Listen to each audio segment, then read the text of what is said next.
Un micro-ordinateur, computer en anglais, est une machine qui traite électroniquement des données. Le traitement est sous le contrôle d'un programme. Un superprogramme gère l'ensemble des programmes et s'occupe des relations avec les différents composants matériels logiciels.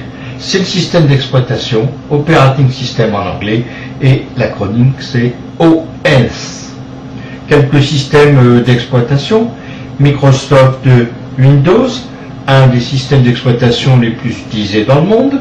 Unix, macOS qui équipe les Macintosh et Linux qui est un Unix.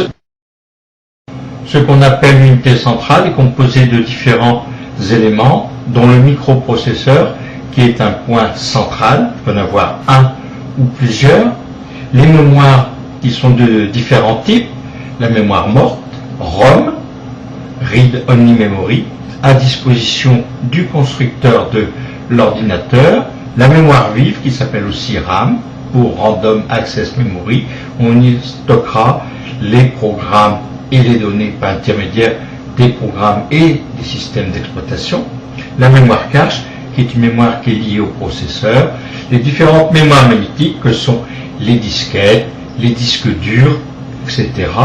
et les supports laser composés des CD-ROM et des DVD. Les différents éléments que l'on trouve à l'extérieur de l'ordinateur, c'est-à-dire à la périphérie, s'appellent des périphériques. Ils sont reliés par ce qu'on appelle des ports. Les périphériques sont pilotés par des programmes particuliers que l'on appelle pilote, driver en anglais. Et les liaisons peuvent se faire par câble ou par onde. Alors, quelques ports les plus importants utilisés en ce moment, c'est le port USB pour Universal Serial Bus. Il existe une norme USB 1 et USB 2. Le port Fireware ou IEEE 1394, il existe deux normes, la Fireware 400 et la Fireware 800. Et le port série pour les périphériques lents qui tentent à disparaître au profit de l'USB. Le port parallèle, pareil, pour imprimante, tente aussi à disparaître au profit de l'USB. Et le port SCSI pour certains disques durs, là aussi, il tente à disparaître. Voyons quelques câbles et quelques ports reliés à un PowerPC G4. On a les ports USB, le haut-parleur, et ici donc un microphone. Et sans oublier la prise de téléphone pour relier au réseau téléphonique classique. Voici disons un port USB d'une imprimante. Ici il s'agit d'une Epson Stylus Color 880.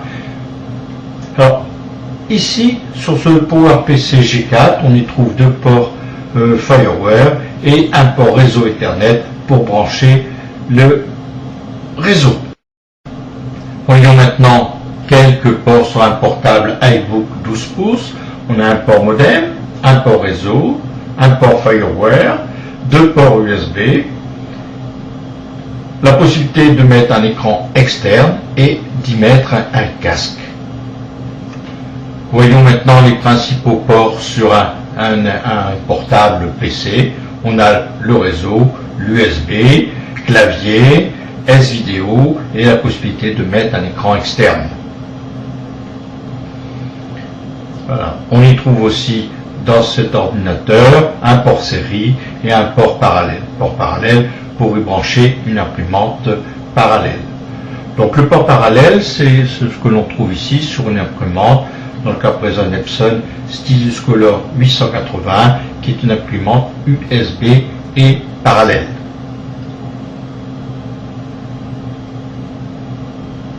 La plupart des PC portables comportent un port PCMCIA sur lequel on peut y mettre une carte PCMCIA. Alors dans le cas présent, il s'agit d'une carte Wi-Fi Holitech. Voyons maintenant les différents ports que l'on trouve sur un PC mini-tour. On y trouve les ports série PS2 pour le clavier et la souris, deux ports USB, un port parallèle, la connexion de l'écran. La connexion réseau ici avait été rajoutée à cet ordinateur. Bon, et les ordinateurs peuvent aussi comporter d'autres ports, tels que des ports FireWire et des ports additionnels USB. Bon, la difficulté de l'accès au port peut être résolue sur certains types d'ordinateurs. Donc à présent, on a une prise USB supplémentaire sur le côté de l'ordinateur.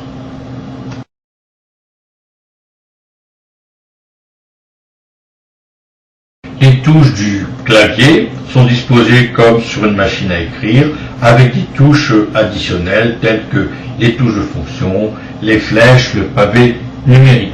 La connexion du clavier se fait par le port série ou plutôt maintenant USB, avec ou sans câble, c'est-à-dire en infrarouge ou en Bluetooth. Voyons maintenant un peu le clavier, avec ici d'une part sur la droite le pavé numérique, au centre les touches de déplacement, en haut à gauche les touches de fonction. Sur un portable, les touches sont plus resserrées. On y trouve un dispositif qui s'appelle Trackpad, qui remplace la souris. Bien sûr, il vous est possible de vous rajouter sur le portable une souris, généralement une souris USB. Voici maintenant un clavier Microsoft sans fil. On y trouve des touches de fonction pour y enregistrer donc des favoris pour lancer un certain nombre d'applications. C'est aussi un clavier multimédia qui permet de s'adapter à votre logiciel de musique préféré, iTunes ou Windows Media Player. Pour le grand public, la souris a été introduite par Apple en 1984 sur le Macintosh. C'est un complément incontournable du clavier, on ne peut pratiquement plus s'en passer. On trouve des souris à un clic sur le Mac ou à 2 clics. Et éventuellement molette. La connexion se fait série et surtout maintenant USB, avec ou sans fil, et c'est une souris à boule ou optique. Voilà ici une souris optique avec sa liaison infrarouge. D'une part, on met le petit émetteur sur la prise USB et la souris, il faut y mettre des piles. Voici une souris maintenant, vue optique, vue du dessus. Et voilà une souris optique à liaison infrarouge de chez Microsoft.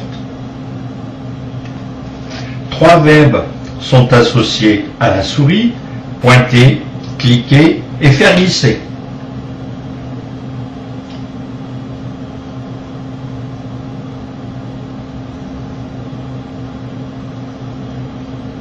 Pointer, c'est déplacer la souris sur la table.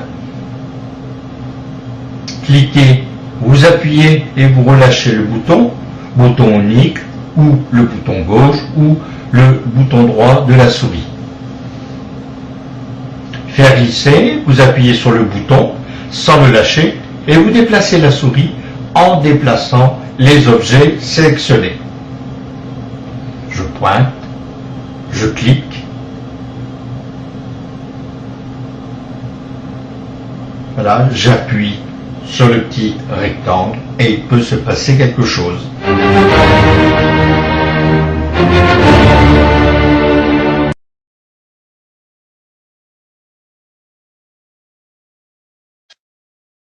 Rappelons si nécessaire quelques unités de mesure. Le pouce ou le inch fait 2,54 cm. Le bit, c'est la plus petite donnée dans un ordinateur, 0 ou 1. L'octet, c'est un caractère qui est codé sur 8 bits. Le kilooctet fait 1024 octets. Le mégaoctet fait 1 million d'octets. Et le gigaoctet fait 1 milliard d'octets.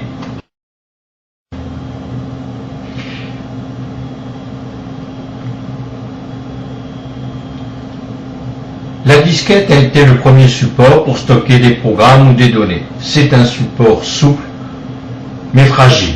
La capacité de 1,44 mégaoctets pour une disquette de 3 pouces et demi.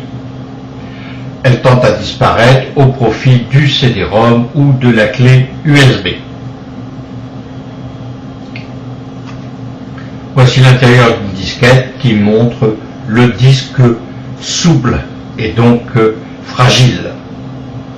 Pour dépasser la capacité limitée des disquettes, Iomega a développé une technologie du ZI ou du jazz. C'est un support souple qui est enfermé dans un boîtier rigide et qui nécessite un lecteur spécial, interne ou externe. On trouve des zips de 100 mégaoctets, 250 mégaoctets et pour le dernier modèle, 750 mégaoctets. Il tend aussi à être remplacé par le CD-ROM ou la clé USB. N'oublions pas le jazz qui fait 1 ou 2 gigaoctets de stockage. Voici ici une disquette ZIP 100 mégaoctets ou plus et un des lecteurs enregistreurs ZIP de 250 mégaoctets ou plus. Ça c'est un ancien modèle enregistreur à 100 mégaoctets avec son câble USB.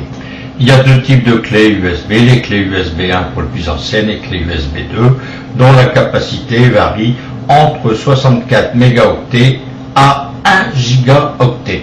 Le disque dur est un des éléments clés de l'ordinateur.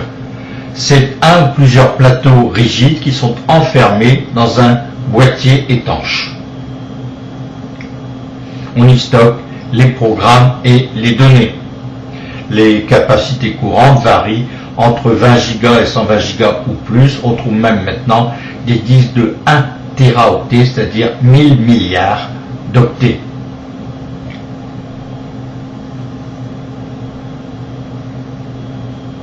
Les temps d'accès s'expriment en millisecondes et la plupart des disques durs tournent à la vitesse de 7200 tours à la minute.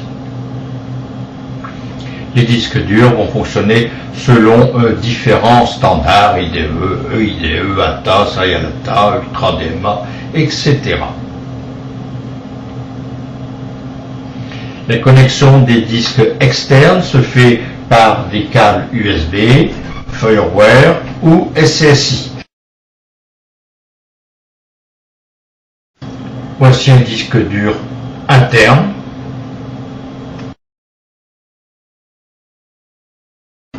Ici, on voit un disque dur à l'intérieur d'un PC.